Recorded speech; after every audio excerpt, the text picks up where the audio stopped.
ناظرین، ملا عمر کو 20ویں صدی کا پر اسرار ترین شخص کہا جاتا ہے، جو کہ سالوں تک امریکی بیس سے محض چند کلومیٹر کے فاصلہ پر ایک پرانے چھوٹے سے مکان میں موجود رہے، لیکن امریکی ادارے ایجنسیاں جدید ترین ٹیکنالوجی کے ہوتے ہوئے بھی ان تک نہ پہنچ سکی۔ ملا عمر کی گاڑی کو 21 سال کے بعد کس جگہ سے نکالا گیا اور امریکی اس گاڑی کو کیوں حاصل کرنا چاہتے تھے؟ ناظرین، اکتوبر 2001 میں جب امریکہ نے 32 ممالک کے ساتھ افغانستان پر حملہ کیا تو اس کی شدت اتنی زیادہ تھی کہ اس نے تورا بورا کے پہاڑوں کو بھی ہلا کر رکھ دیا۔ اس دوران ملا عمر افغانستان میں اپنے ساتھیوں کے ساتھ موجود تھے۔ امریکی اور نیٹو افواج نے دن رات لگاتار بمباری کی، جس کے نتیجے میں ہزاروں بے گناہ معصوم شہری شہید ہوئے۔ ملا عمر اور اس کے ساتھیوں یعنی طالبان مجاہدین کے پاس اس وقت جدید ہتھیار موجود نہیں تھے کہ وہ امریکی لڑاکا ہتھیاروں یعنی F-16 اور B-52 کا مقابلہ کر سکتے، اور اسی لیے ملا عمر نے یہ فیصلہ کیا کہ مجاہدین شہری علاقوں کو چھوڑ کر پہاڑی علاقوں کا رخ کریں، تاکہ امریکہ شہری علاقوں کو چھوڑ کر پہاڑی علاقوں کی طرف آئے، تاکہ بے گناہ معصوم شہریوں کا قتل عام بند ہو جائے۔ ناظرین، کابل کو چھوڑتے وقت ملا عمر نے تاریخی الفاظ کہے جو کہ بعد میں سچ ثابت ہوئے۔ ملا عمر نے اپنے ساتھیوں سے کہا کہ انشاءاللہ ایک دن ایسا آئے گا کہ امریکی زمینی راستے سے کابل میں داخل ہوں گے اور دنیا دیکھے گی کہ وہ وقت ہمارا ہوگا۔ اور بالکل ویسے ہی جب امریکہ اور اتحادی نیٹو افواج نے اپنے قدم افغانستان میں رکھے تو ان کو بدترین شکست کا سامنا کرنا پڑا۔ ناظرین، ملا عمر نے اپنے ساتھیوں سمیت پہاڑی علاقوں کا رخ کیا، جس جگہ ایک سادہ چھوٹا سا کمرہ تھا۔ اس کمرے میں بیٹھ کر ملا عمر افغان مجاہدین کو کمانڈ کیا کرتے تھے۔ اس کمرے میں ان کے پاس ضرورت کی چند چیزوں کے سوا کچھ بھی نہ تھا۔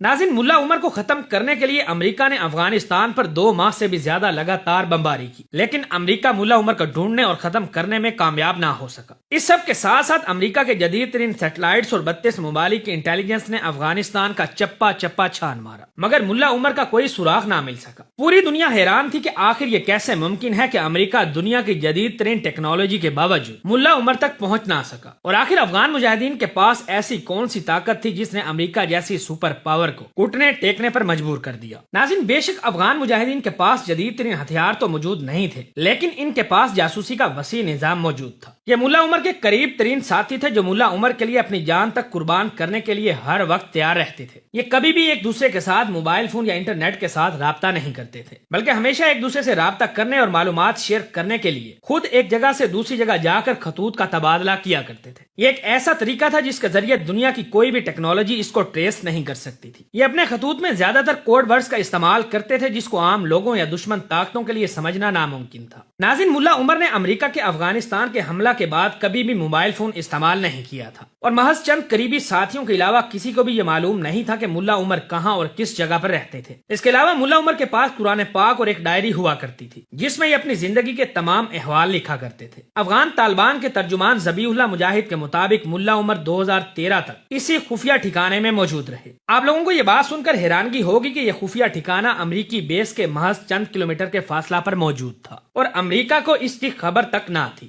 ناظرین، ایک ڈچ خاتون صحافی بیٹی ڈم نے ملا عمر کی زندگی پر ایک کتاب دی سرچنگ فار دا اینیمی لکھی، جس میں اس خاتون صحافی نے واضح طور پر یہ لکھا ہے کہ امریکہ جس ملا عمر کو سالوں تک ڈھونڈتا رہا وہ امریکی بیس سے محض چند کلومیٹر کی دوری پر رہتا رہا۔ 2013 تک امریکہ نے سر توڑ کوشش کی کہ کسی طرح ملا عمر کا سراغ مل جائے، لیکن ناکامی ان کا مقدر بنی۔ اس دوران امریکہ نے ملا عمر کے قریب ترین ساتھی کو بھی گرفتار کیا، مگر اس نے بھی امریکی حکام کو ملا عمر کے بارے میں کوئی خبر تک نہ دی۔ بگرام جیل میں قید اس افغان مجاہد پر بدترین ظلم کے پہاڑ ڈھائے گئے، اس کے ہاتھوں اور پاؤں کے ناخن تک کھینچ دیے گئے، اور اس بدترین ظلم کے نتیجے میں اس کی شہادت واقع ہو گئی۔ ناظرین، ڈچ صحافی بیٹی ڈم اپنی کتاب میں لکھتی ہیں کہ 9/11 کے بعد امریکہ نے ملا عمر کے سر کی قیمت $10 ملین رکھی تھی، لیکن ملا عمر جس گھر میں رہتا تھا اس گھر والوں کو بھی اس پراسرار مہمان کے بارے میں معلوم نہ تھا۔ ملا عمر کے پاس ان کا ایک وفادار اور جان نثار ساتھی جبار عمری ہمیشہ ان کے ساتھ رہتا تھا۔ ملا عمر کی وفات کے بعد افغان حکومت نے اس بات کا انکار کیا کہ ملا عمر افغانستان میں رہتا تھا۔ افغان حکومت کا کہنا تھا کہ ملا عمر پاکستان میں رہائش پذیر تھا اور پاکستان میں ہی ملا عمر کا انتقال ہوا، لیکن اس کے فوراً بعد ملا عمر کے بیٹے محمد یعقوب نے بیان جاری کیا کہ ان کے باپ ملا عمر کی موت بیماری کی وجہ سے ہوئی اور ان کو افغانستان میں ہی دفنایا گیا۔ ناظرین، اس سارے واقعہ کے بعد امریکہ کو انتہائی شرمندگی کا سامنا کرنا پڑا، کیونکہ امریکہ کی انٹیلیجنس ایجنسیاں CIA اور جدید ترین ٹیکنالوجی بھی ملا عمر کو پکڑ نہ سکی۔